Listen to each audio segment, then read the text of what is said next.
السلام علیکم۔ تیمور افضل خان دبستان اقبال سے دوبارہ آپ کی خدمت میں حاضر ہوں۔ جیسے پہلے حصے میں نے عرض کیا تھا اور ایک شعر چھوڑ دیا تھا اس نظم کا، جو کہ میں نے آپ سے عرض کیا تھا کہ قرآن حکیم سے جس کا تعلق ہے، اس شعر کی تفصیل اور توضیح و توجیہ انشاءاللہ آج ہم اس اپنے سیشن میں دیکھیں گے۔ وہ شعر یہ تھا کہ کشتی مسکین و جان پاک و دیوار یتیم، علم موسیٰ بھی ہے تیرے سامنے حیرت فروش۔ تو عزیزان من، یہ شعر دراصل خضر راہ نظم کا نقطہ ماسکہ ہے کہ حضرت خضر علیہ السلام کا جو علم تھا اور جو اذن ان کو اللہ تعالیٰ سے عطا ہوا تھا، وہ کس طریقے سے عملی صورت اختیار کرتا تھا۔ ابھی جو شعر میں نے آپ کو پڑھ کے سنایا ہے، اس کے تینوں مرکب عنوانات کشتی مسکین، جان پاک و دیوار یتیم بادی النظر میں بڑے سادہ سے الفاظ لگتے ہیں، لیکن ان کا تعلق اور ان کا منبع قرآن کریم کی آیات ہیں جو سورہ کہف میں آئی ہیں، اور ان آیات کے نمبر ہیں آیت نمبر 66 سے لے کر آیت نمبر 82 تک۔ اللہ تعالیٰ نے خاصی تفصیل سے ان واقعات کو بیان کیا ہے جو اس شعر میں جن کا اشارہ دیا گیا ہے، اور ان آیات کا جب ہم مطالعہ کریں گے اور اس شعر کا مطالعہ کریں گے تو اللہ تعالیٰ کی حکمت، قرآن قوانین خداوندی، اور جو اللہ تعالیٰ نے تفویض کیے ہیں فرائض حضرت خضر علیہ السلام کے، جو کہ رہنما ہیں پوری انسانیت کے، خدا تعالیٰ کی طرف سے منتخب شدہ، وہ ہمیں وضاحت سے سامنے نظر آئیں گے۔ تو ان کی تفسیر و تفصیل ان آیات کی اور ان تین واقعات کی مختلف پیرائے میں کچھ لوگوں نے کی ہے، لیکن سب سے زیادہ مستند جو ایک تفسیر مجھے حاصل ہوئی وہ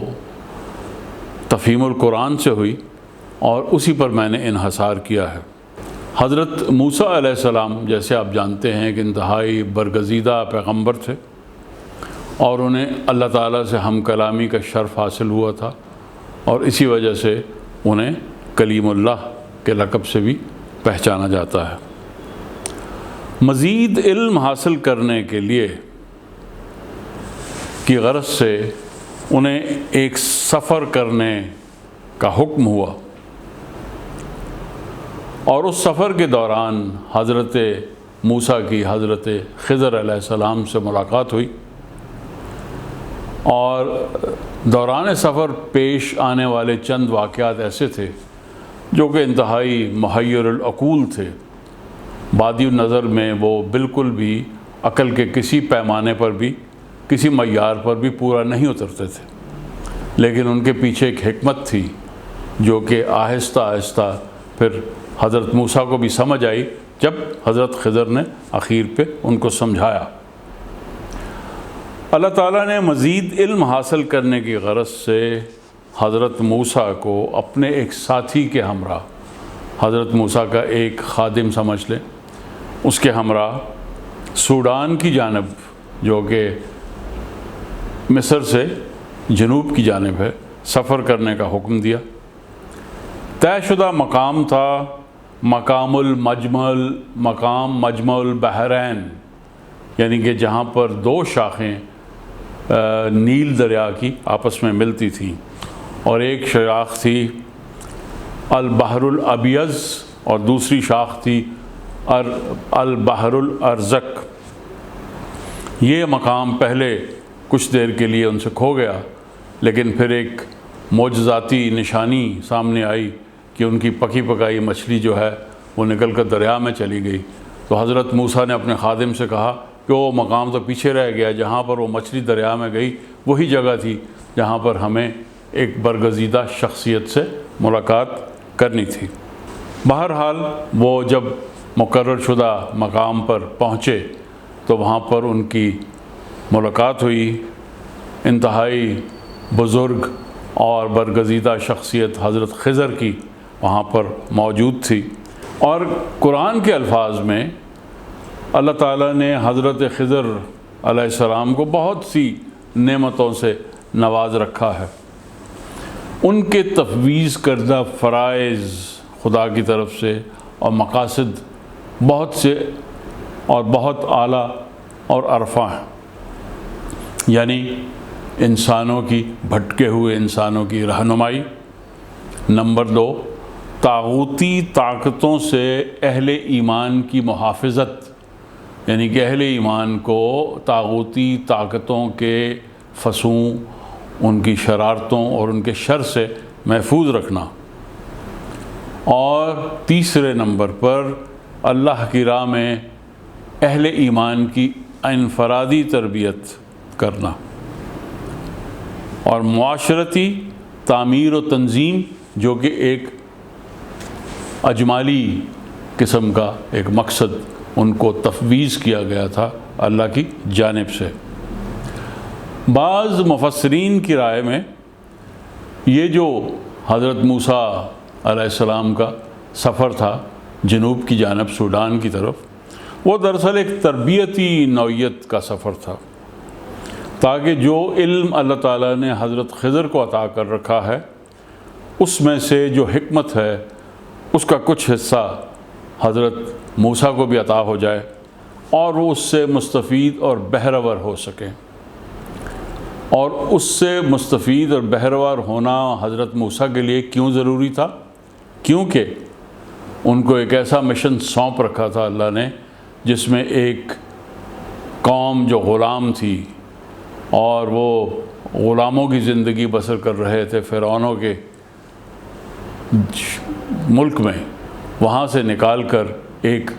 ان کو آزاد قوم کی حیثیت سے ایک مملکت ان کو عطا ہونی تھی۔ اس کے لیے تنظیم چاہیے تھی، اس کے لیے بہادری چاہیے تھی، اس کے لیے ایمان چاہیے تھا۔ بہرحال اللہ تعالیٰ کی طرف سے جو مشن حضرت موسیٰ کو سونپا گیا تھا اس کو مکمل کرنے کے لیے حضرت موسیٰ کے لیے انتہائی ضروری تھا کہ وہ مزید علم حاصل کریں، اور تاکہ اپنی قوم کی تربیت اللہ کی منشا کے مطابق کر سکیں۔ ابھی یہ واقعات جو میں آپ کو 3 ہیڈنگز یا 3 بڑے الفاظ کشتی مسکین، جان پاک اور دیوار یتیم کے حوالے سے قرآن میں جن کا ذکر آیا ہے، ایک ایک کر کے پیش کرنا چاہتا ہوں تاکہ آپ اس کو سمجھ پائیں۔ جب دونوں بزرگوں کی آپس میں، بزرگ ہستیوں کی، برگزیدہ ہستیوں کی ملاقات آپس میں ہوئی مقرر مقام پر، تو حضرت موسیٰ نے حضرت خضر سے اجازت طلب کی کہ کیا میں آپ کے ساتھ سفر کر سکتا ہوں؟ کیا مجھے آپ اس دانش کی تعلیم دیں گے جو آپ کو اللہ تعالیٰ نے دانش و حکمت سکھلائی ہے، اس میں سے میں بھی کچھ سیکھ پاؤں گا؟ حضرت خضر نے جواب دیا کہ آپ میرے ساتھ صبر نہیں کر پائیں گے، اور جس چیز کی بابت آپ کو قطعاً کوئی سوجھ بوجھ ہی نہیں ہے تو یقیناً آپ صبر کیسے کریں گے؟ حضرت موسیٰ نے ان کو بڑا اعتماد سے جواب دیا کہ انشاءاللہ آپ مجھے صابر پائیں گے اور میں کوئی نافرمانی نہیں کروں گا آپ کی۔ حضرت خضر نے اس بات کو سمجھتے ہوئے جواب دیا، اگر آپ مجھ سے کوئی سوال نہیں کریں گے تو آپ میرے ساتھ چل سکتے ہیں، اور شرط یہ ہے کہ آپ مجھ سے کوئی سوال نہیں پوچھیں گے جب تک میں خود ذکر نہ کر دوں اس بات کا جو میں آپ سے بتلانا چاہتا ہوں۔ دونوں برگزیدہ شخصیات سفر پر روانہ ہوئیں۔ سب سے پہلے ایک دریا کے کنارے وہ پہنچے، وہاں سے ایک کشتی میں سوار ہوئے۔ جب اس مقام پر پہنچی جہاں پر حضرت خضر علیہ السلام اور حضرت موسیٰ نے کشتی سے اتر کر پھر خشکی پر جانا تھا، تو حضرت خضر علیہ السلام نے کشتی میں ایک شگاف کر دیا۔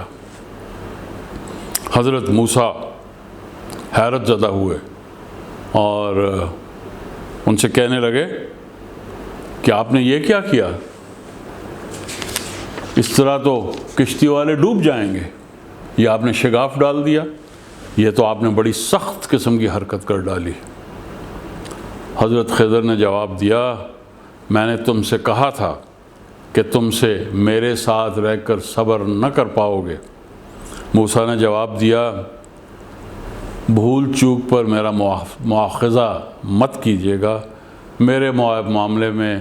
خدا را زیادہ سختی سے کام نہ لیجیے گا۔ بہرحال بات رفع دفع ہو گئی اور پھر دونوں برگزیدہ شخصیات نے اپنے سفر کو آگے جاری رکھا، یہاں تک کہ سفر کے دوران ایک نوعمر لڑکا ان دونوں کو ملا۔ عجیب حیرانی ہوئی حضرت موسیٰ کو،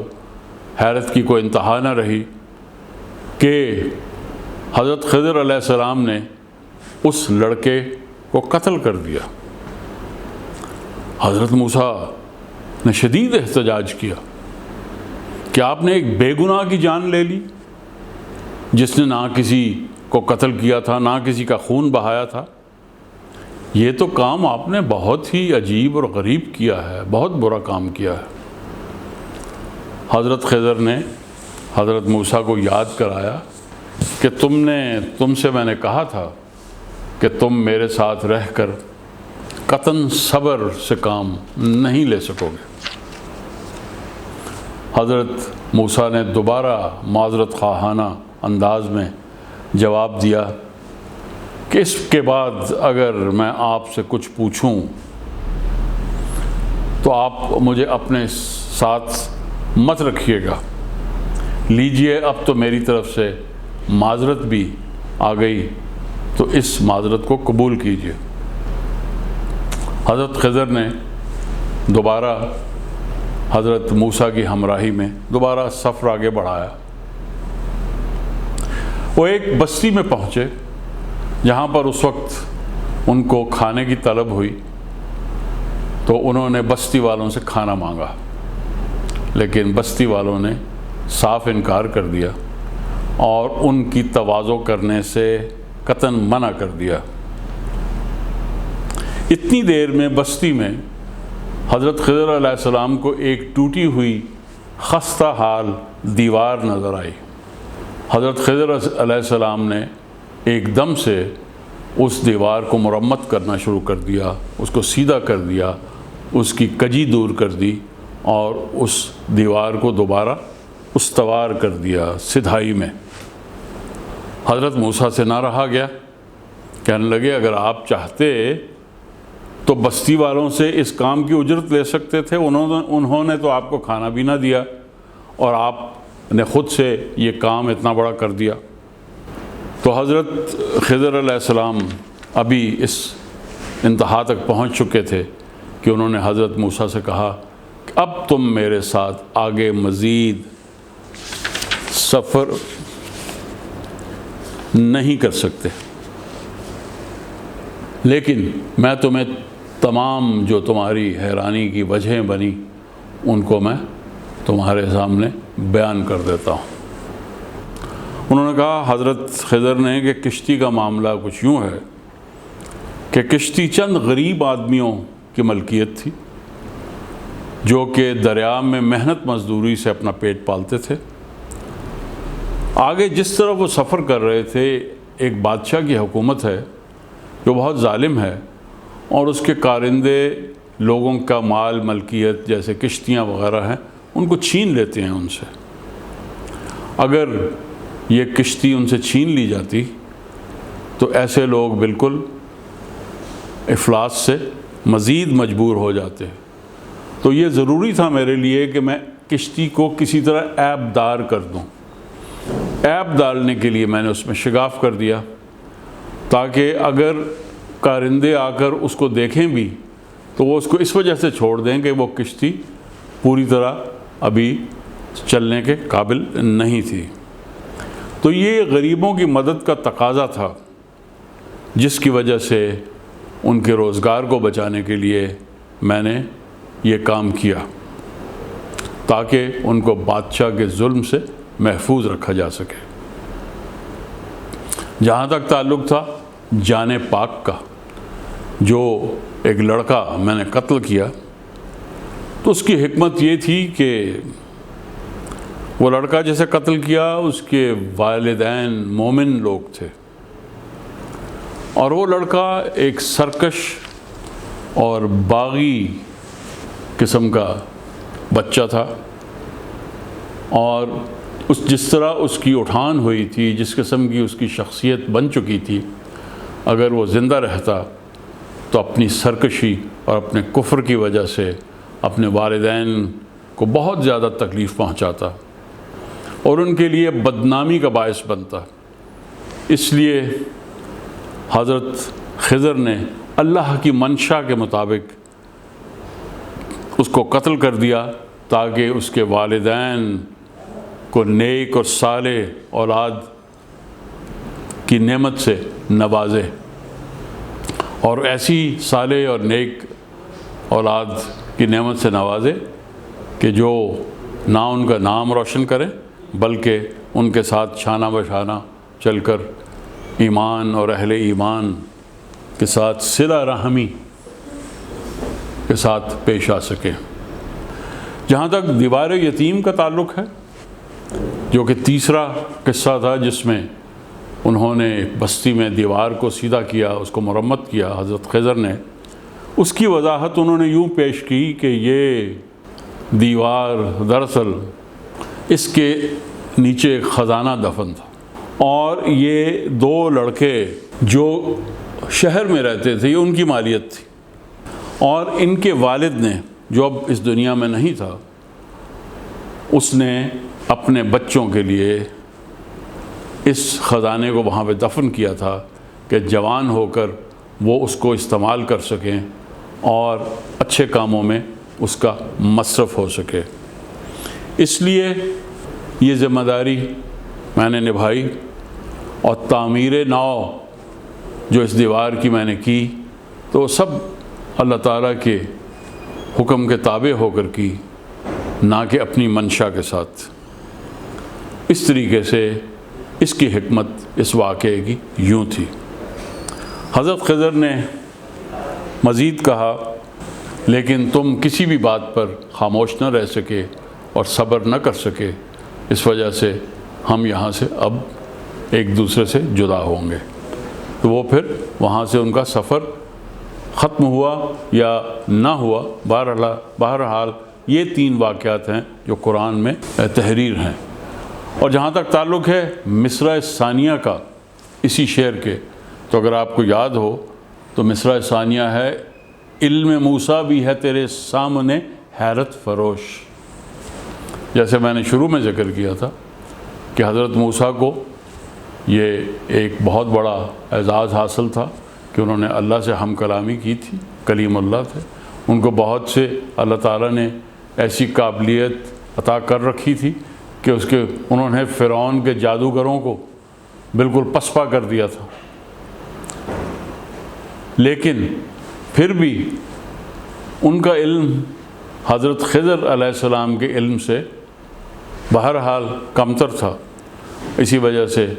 شاعر نے یہ لکھا ہے، علم موسیٰ بھی ہے تیرے سامنے حیرت فروش، کہ اے خضر علیہ السلام، یہ تین واقعات جو قرآن میں درج ہیں، جن کا ذکر قرآن میں موجود ہے،